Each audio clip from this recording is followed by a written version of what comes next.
Nga Shkodra, avokati i popullit Endri Shabani ka komentuar situatën e krijuar në rrjoll ku banorët protestojnë për 4 muaj për ndërtimin e një resorti në zonë. Sipas Shabanit, evidentohen të paktën 3 problematika ndryshme që lidhen me çështjen e pronësisë, projektin zhvillimor që po zbatohet në zonë, si edhe me ndërhyrjen e policisë private.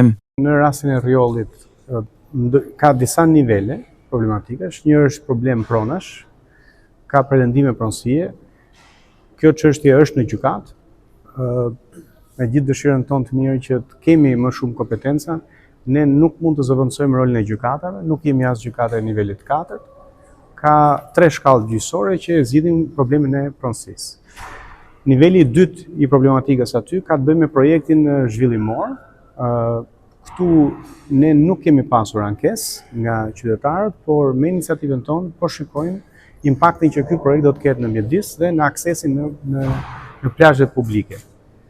Çështja e tretë ka të bëjë me sjelljen e forcave të rende, me policinë publike dhe me policinë private. Kjo është një çështje për cilën do të diskutojmë edhe sot, sepse ne jemi shumë të shqetësuar kur aktor privat, pra polici private ose kompani private që në një farë mënyrë kanë marrë të drejtën për të administruar dhe të mbrojtur sigurinë e godinave të caktuara, e të kalojnë kompetencat e tyre, duke administruar dhe të drejtën e protestës, që është një kompetencë direkte e policisë së shtetit, dhe ne kemi kërkuar dhe do të kërkojmë vazhdimisht që të mbikëqyret puna e policisë private, sepse e drejta për të përgjegjësuar është e drejtë kushtetuese, edhe ne jemi këtu për ta garantuar. Në rastin kur janë shoqëruar protestues, Abeta si drejtuese rajonale e Zyrës ka shkuar në komisariatin e policisë, është takuar me të ndaluarit, ka administruar rast pas rasti çdo ankesë. Do ishim më efektiv nëse vetë banorët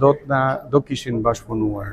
Edhe ata me sa duket e kanë humbur besimin që kjo çështje mund të zgjidhet përveç se gjyqësisht, janë drejtuar gjykatës, ka një çështje po trajtohet nga gjykata dhe nga prokuroria, kështu që këtu ne kemi shumë pak kompetenca. Për pjesën e dytë të projektit po e vlerësojmë, po e shqyrtojmë dhe edhe kjo është nga problematikat e tjera që ka institucioni, sepse ne marrim mesatarisht, pra institucioni që u kanë trashëguar, merr mesatarisht 8 muaj për të adresuar një ankesë. Deklaratat avokati i popullit i bëri teksa mori pjesë në forumin e dialogut, raporti Avokatët e Popullit 2025, sfidat dhe cilësia e shërbimeve publike ndaj qytetarëve, një takim organizuar në salën e Këshillit Bashkiak Shkodër.